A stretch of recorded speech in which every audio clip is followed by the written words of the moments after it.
I was so excited to get a job at the happiest place on earth.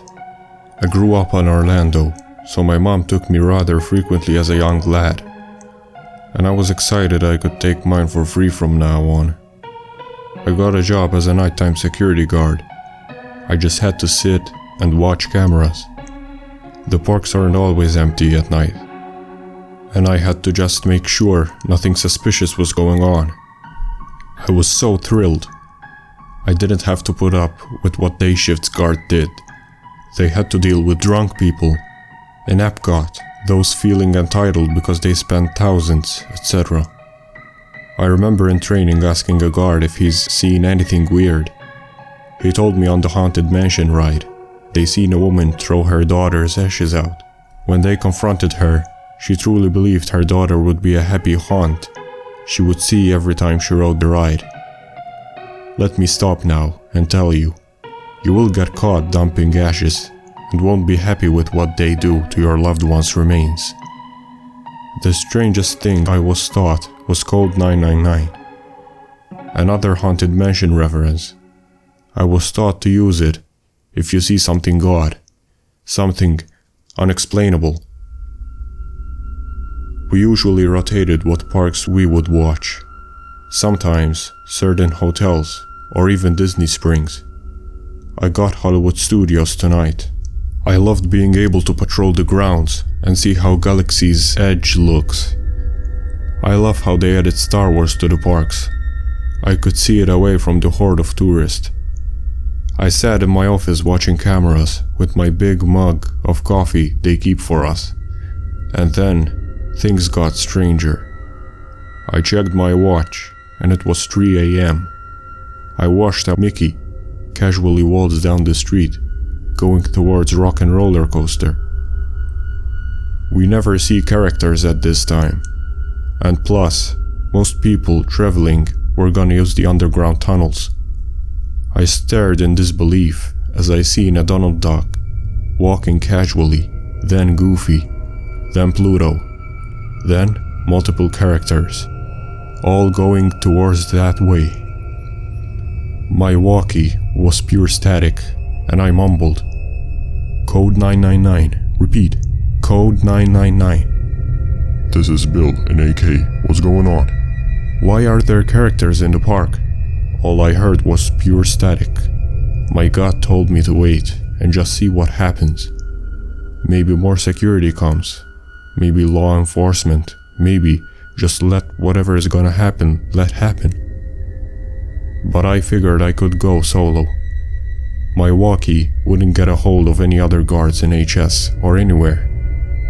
I snuck to a dressing room and found an old Olaf costume. I put it on and clumsily walked towards Rock and Roller Coaster.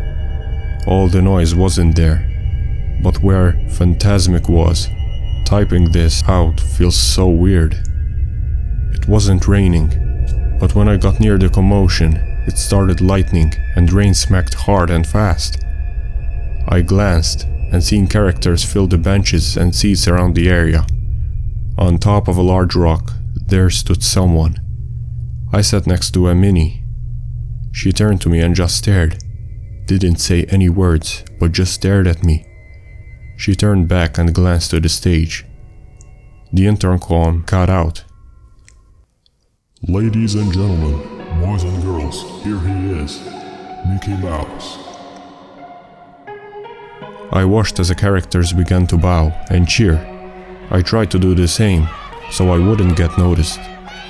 I looked to my right side, and a little girl stood next to me cheering. I think she's the ashes that were dumped. Hey everybody. Gee, thanks for coming. I'm sure glad to see you all. Now to business. We got this man here.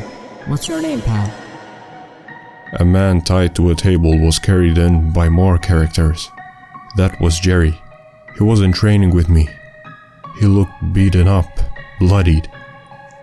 It doesn't matter what your name is, actually, chuckled Mickey. Alright gang, it's time we offer a new vessel for Walt to dwell in. I think this man may be a good fit. He screamed while he was gagged. Mickey lifted a knife to the sky and stopped. He stared at everyone for what felt like an hour. He sniffed. One of you is an imposter. Who is it? Listen, pal. We need Walt more than ever and can't do this with you here.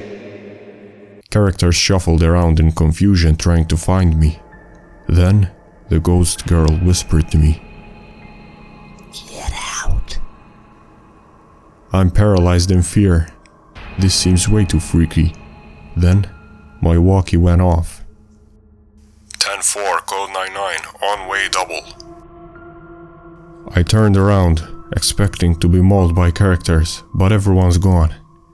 I'm alone in the stands, except that Mickey on that stage was in the stands walking aggressively towards me, fast, with his white gloves stretched towards me. His eyeballs are missing, and a high-frequency scream pierced my ears. I tried to scream as the gloves held me down. I opened my eyes and seeing the ghost girl pulled him off me. I sprinted as fast as I could to my office. The shaking was surreal. As I sat down and grabbed my coffee mug, the lukewarm liquid covered my lap. I truly wanted to quit, but I got to find Jerry. I'm going to update in my search if I find him. I want to go home and hug my kids, but it's gonna have to wait.